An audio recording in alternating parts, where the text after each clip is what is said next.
I want to talk to you today about wondering if you've been with a narcissist, if you are with a narcissist, if your partner might be narcissistic. Now, we're not going to cover everything. There's so many different nuances. There's so many different red flags. We've got a couple different videos that goes over like 10 red flags, 50 red flags, like all different types of things to help you actually be free. We're just going to cover like some of the highlights today of wondering if your partner might be narcissistic, what to actually look out for. So if you guys are new here, my name is Ben Taylor. I'm a self-aware narcissist trying to help people break free from narcissistic abuse, helping them rewire their mindset from going back and back and back to a toxic person over and over again when you know you don't want to and you know you shouldn't, but you still do because it feels like an addiction. We break people free every single day through the Clarity Challenge, 45 days to help you transform your life. You can access that at claritychallenge.net, or if you want to talk to me personally, you can go to rawmotivations.com. Would love to be able to help you out however I can. So when we talk through this aspect of 5 signs that you might be with a narcissist, some of these again are overview, some of these are ones you might have already heard, but we want to be able to touch on them so you can understand where you might be. First one, excessive self-centeredness. Now, a lot of times when you think of narcissists, you think about the person who's like snapping selfies, who's looking at themselves, posting on social media, all this stuff. You think of just the person who is self-obsessed. Now, you might have, an overt narcissist that is completely obsessed with themselves, and they're going to show that, and you're going to proclaim that to everyone else. Like, I'm the best in the room, all eyes on me, that kind of thing. Then you have more of the covert narcissist that is going to be the same exact way, but hidden. Covert. It's going to be the person that doesn't want drama, but drama always revolves around them. It's going to be the person that sits alone and is kind of like, woe is me, like everybody pay attention to me. It's going to be a person that might be like feigning like humility because like they are so good at like helping other people and everybody's still focused on them. It's all this self-centeredness. It still comes back. And a lot of times you can see this when you're interacting and when you start to realize that you bring up something and it's like how it impacts them. It's not about the thing you're struggling with. It's not about what you're going through. It's how it impacts them. It was interesting the other day, like my wife and I were talking about like whenever she's dealt with like pregnancy symptoms that I feel something and I normally like get tired or like act that way. And I'm like, oh yeah, like it's so hard. Like when you get pregnant, how it affects me. And she just rolls her eyes because she's like, you're ridiculous. But like, that's the idea is the narcissist like, oh, what's happening in your life, that affects me. Okay, when in reality, like it really doesn't. It's just the narcissist focusing on themselves more than you, more than anything else. So narcissists are known a lot of times for excessive self-centeredness. Okay, so think about it like your partner consistently prioritizes his own needs over yours, his own desires over yours. Like it's always like about him. It might be a sign that you're with a narcissist. Like think of it this way, like he might dismiss your opinions, he might dismiss your feelings, he might make a lot of decisions without even considering you. It might be just about him and his perspective. Now, might not always be, but that a lot of times is what we see when you're with a toxic narcissistic person. Is it still has to center around the narcissist. Now, you might have a piece more of the covert, the subtle, like vulnerable narcissist side that you're not going to see it be revolving around that person as much. However, it typically will go back underneath the surface of what is it affecting me. Still comes back to the me in the relationship. Then you move into a number 2, which sometimes is categorized in multiple aspects of the overt narcissist, of the manipulative charm, of like using different charm and charisma to draw you in initially. You see this overt wise, you see this pretty much like short-lived. You see it like little, but you see it like, oh, like this person's so charming, and then all of a sudden it falls apart. Now, you see this more in the covert side long term, okay, where you see this person that consistently shows up in this great way, but they do like small little things that like belittle you. They do like small little things to like put you down. But it's like intermixed and you're like, no, it's not that bad.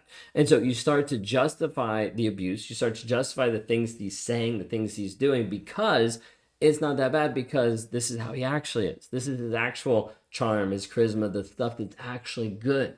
This is where you fall in love with the good version of the narcissist, not the bad version, and you think that there's 2 versions. There's not. So there's just the one version, and there's a nice little mask that the narcissist puts on to make you feel like they're a good person, when in reality, they're just so abusive and manipulative. Okay? Like a lot of times the narcissist will use charm to manipulate you, to confuse you. Like it should be a warning sign. To be a sign of like, wait a second, like this is something that I've like crossed my boundaries. I've moved farther than I wanted to move. I've done things I don't want to do because of how he is, how he treats me, how he acts. Like it makes me feel so amazing, then he makes me feel awful, like back and forth. And you get on this like roller coaster and you start wondering like, wait a second, is this normal? Is this not normal? Like could be affection, could be compliments, and then later uses it to guilt trip you, like going back and forth. So when you see this, when there's this giant push pull, could be even him like breaking up in the relationship. Like, I'm done. Oh, I'm back together. I'm done. Oh, I'm sorry I did that. Now I'm back together. Like back and forth. All these things are giant red flags that could be that you're with a narcissist. Doesn't mean you're with a narcissist, but it could be. Okay. Now we move into number 3, which is the highlight of all narcissistic topics ever, which is just lack of empathy. Okay. Where he doesn't get you. He doesn't understand you. He doesn't connect with you. He doesn't actually figure out any type of your feelings or emotions. Feelings and emotions, they're icky, they're nasty, don't want to deal with them. And so he's going to do whatever he can to be able to avoid it. Like empathy is a fundamental piece that needs to happen in relationships, of another person being able to empathize and understand where you actually are coming from. Like a narcissist has the hardest time ever putting themselves in your shoes. They don't want to do that because if they have to put themselves in your shoes, they have to deal with your feelings, your experiences, and that will also make them feel with their experiences and their feelings. They don't want to do that. That's already been locked up tight. That's already been compartmentalized over years. It's already been pushed to the side. So bringing that up is only going to be an issue, is only going to be a problem long term. So you're going to see this piece where your partner is lacking emotional empathy and is running away from their own feelings and is definitely running away from your feelings. Like this could indicate narcissistic tendencies. This could indicate that there's issues there when you're trying to bring up feelings and emotions and he's running away from those and he's not willing to actually engage with those.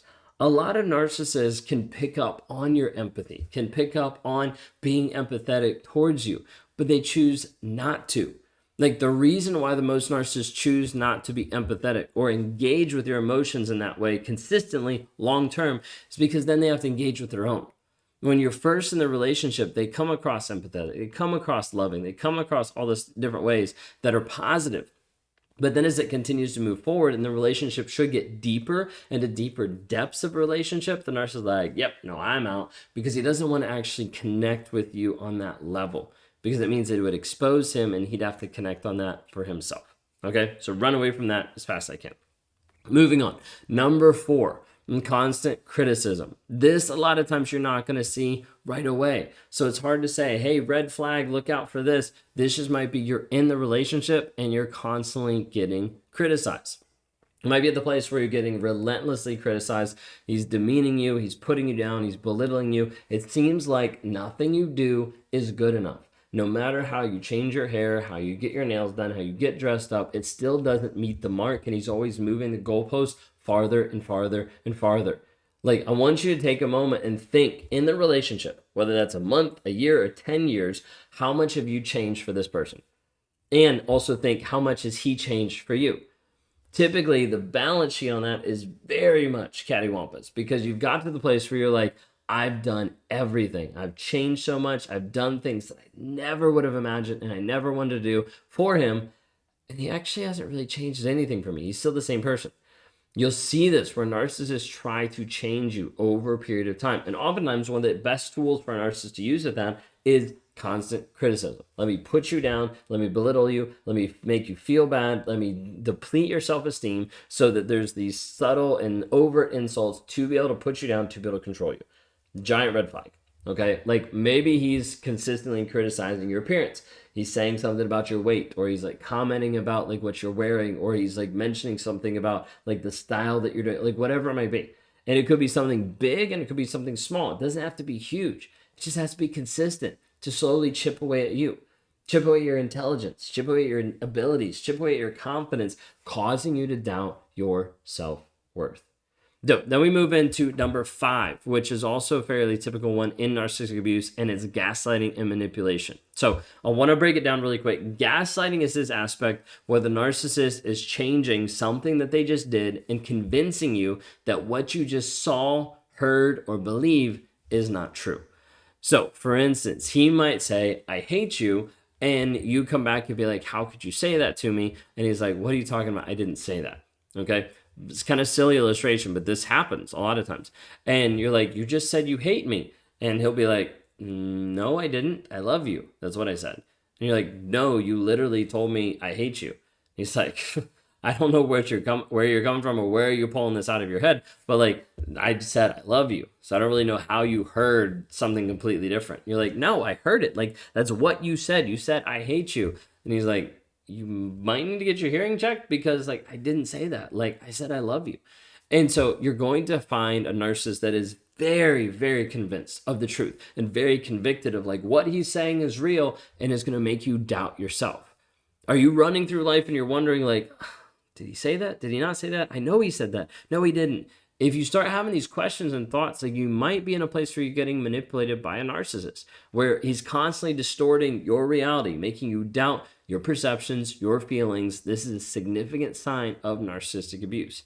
He might deny actions that he's done in the past. He might distort events to make you think that you're the problem. He's not the problem. It might make you question your memory, your judgment.